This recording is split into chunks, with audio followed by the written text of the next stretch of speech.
क्या है? आज तक जब भी आप लोग भाषण सुनते हैं, मंच देखते हैं, तो चुनाव के समय नेता आते हैं, मंच लगाते हैं, भाषण देते हैं, लोगों को इकट्ठा करते हैं और जय जयकार करवाते हैं। तो ऐसा कौन सा मंच है जो ना जय जयकार करवा रही है, ना वोट मांग रही है, ना चंदा मांग रही है?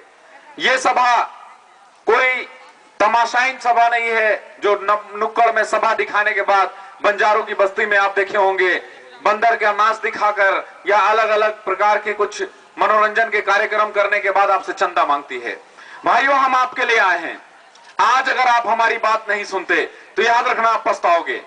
हम आपको बताने आए हैं कि आप मालिक हो, और ये जो सरकारी अफसर हैं और ये जो नेता हैं, अभी मेरे भाई ने जो बताया उसको मैं पुनः बताऊंगा आपको।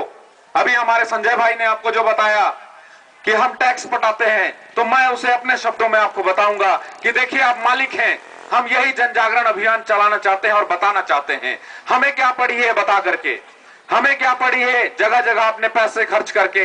ये जिस माइक से आप मुझे सुन रहे हैं, इसमें भी पैसा लगता है। हम लोग जिस कार से आए हैं, जिस बाइक से आए हैं, जिस मोटरसाइकिल से आए हैं, उसमें भी पेट्रोल लगता है, उसके लिए भी पैसे आते हैं। वो हमको किसी सरकार ने नहीं दिया, हम लोग खुद अपना रोजगार। मैं पेशे से एक शिक्षक, कंप्यूटर प्रोफेसर, यहाँ पर एक अधिवक्ता, मेरे गुड्डू भाई एक बिजनेसमैन, एक आम आदमी, एक लड़का जो अंडा ठेला लगाता है। ऐसे लोग कोई 5 रुपए, कोई 50 रुपए, कोई 500 रुपए देके चंदा इकट्ठा करते हैं। चंदा क्यों इकट्ठा करते हैं, क्यों एकत्रित करते हैं? सुनिए, हम आपके लिए इकट्ठा करते हैं कि चलो पूरी सरगुजा में इतनी आग लगा दो, इतनी आग लगा दो कि लोग अब नेता के लुभावने भाषण को ना सुने, उनके प्रलोभन को ना सुने और अपने अधिकारों को मांग सकें। और हम आपके अधिकारों को बताने के लिए आए हैं। ये हमारा सरगुजा विकास मंच, हम लोगों ने देखा, हम लोगों की अंतरात्मा जाग गई जब किसी गरीब को मरते हुए हम देखे, जब हम लोगों ने देखा कि दवा के बिना लोग मर जाते हैं। किसी बूढ़े बाबा को मालूम तक नहीं होता कि हार्ट अटैक किसे कहते हैं, किसी को पता तक नहीं होता कि मलेरिया क्या होता है, लेकिन वो मर जाता है। और दूसरी तरफ हम देखते हैं कि किसी के घुटने का ऑपरेशन हो तो इंडिया से लेकर के अमेरिका तक की सरकार हिल जाती है और पूरे डॉक्टर एक हो जाते हैं। इतना बड़ा अंतर क्यों? हम लोगों की अंतरात्मा जागी, इतना बड़ा अंतर क्यों? भगवान ने अगर तुम्हें गरीब के घर पैदा किया तो इसमें तुम्हारी क्या कसूर? अगर भगवान ने उसे किसी राजा रजवाड़े के घर पैदा किया तो इसमें उसका क्या हुआ? क्यों ऐसा इंसान में अंतर?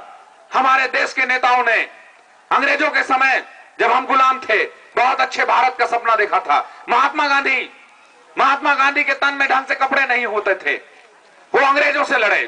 क्यों लड़े? इसलिए लड़े कि अंतिम जनता कभी भूख से नहीं मरेगी, कभी ऐसा नहीं होगा कि इनका छत, कभी इनके सिर में छत नहीं होगी, इनको खाने के लिए रोटी होगा, इनके बच्चों के पास रोजगार होगा। लेकिन क्या हो गया? ये क्या से क्या हो गया? 61 साल इंतजार किए हम। कुछ लोग कहते हैं कि हमारी आजादी अभी बचपने में है, अभी शुरुआत है, अभी ये शुरुआती तकलीफ है। मैं कहता हूं ये तकलीफों की शुरुआत है।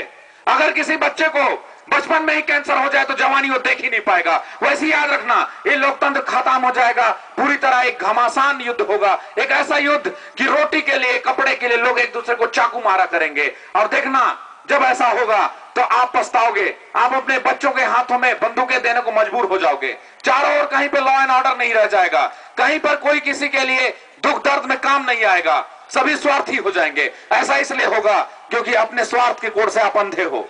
अभी बड़ी खामोशी से मैंने देखा, बड़ी खामोशी से आप सुनते हो। अभी इतनी भाषण सुने, नेताओं का भाषण अब सुने होगे, आप चुपचाप सुनोगे। अभी भी मैं कई लोगों की आंखों में देख रहा हूं वो डर कि ये लोग बाहर से आए हुए हैं, बड़े अफसर है, सूट बूट में, शर्ट पैंट पहने हुए लोग, कार में चल के आए हैं। क्या पता भाई, बहुत बड़े लोग होंगे। मैं आपको बताना चाहता हूं, हम लोग कोई बड़े लोग नहीं, हम लोग आम आदमी हैं, हम लोग कोई नेता नहीं है। किसी पोस्टर में हमारा फोटो नहीं देखना, किसी पोस्टर, किसी छाप में नहीं देखना।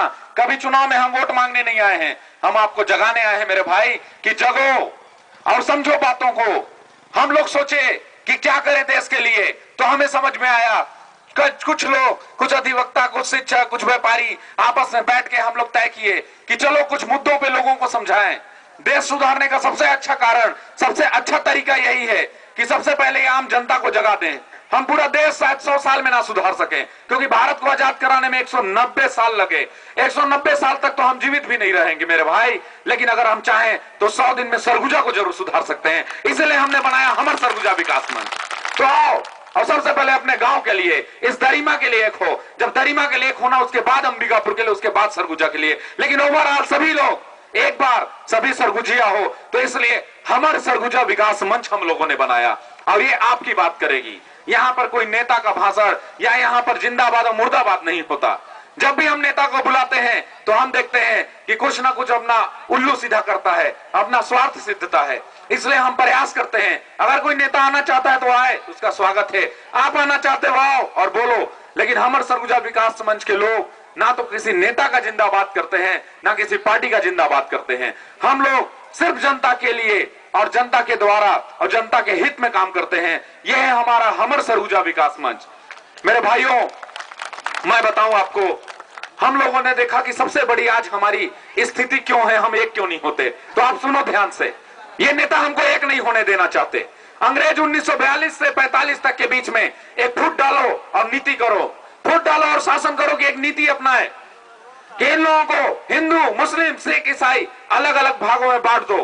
बाद में जब देश आजाद हुआ तो नेता और चालाक हो गए। वो बताने लगे कि आप कुंवर जाति के हो, आप उराव जाति के हो, आप पंडित हो, आप ठाकुर हो, आप मुस्लिम हो। यानी जब देखे कि धर्म नहीं चलता तो अब एक धर्म में जो जाति है उनको भी छोटे छोटे भाग में दलित, शोषित ऐसे करके वोट बैंक की राजनीति करने लगे और बांट दिए तुमको, और तुम बढ़ते चले गए। ऐसे नेताओं को अपने मसीहा मानते चले गए। अभी किसी नेता का भाषण हो तो देखना वहां पर लोगों को, उन लोगों को देखना कैसे झंडा लेकर के दौड़ते दौड़ते कार में जाते हैं, फूल की माला चढ़ाते हैं। मैं पूछना चाहता हूं कि 61 साल में क्या मिला? यही भूखमरी, यही भूखमरी, बेरोजगारी। और जैसे अपनी स्थिति को देखो, क्या स्थिति आज, कैसे जीते हो? कई पर लोग बनाते हैं, हाथी घर तोड़ देता है, उस घर को बनाने में पूरी जिंदगी बीत जाती है, एड़िया घिस देते हो। 2-2 रुपए, 5-5 रुपए जमा कर करके एक कच्चे का मिट्टी का घर बनाते हो, उसमें खपड़ा खुद से छाते हो, खुद मजदूरी करते हो, तब जाकर के ठंड में, बरसात में अपने बच्चों को बचाते हो, और उस घर को हाथी कूच के चला जाता है।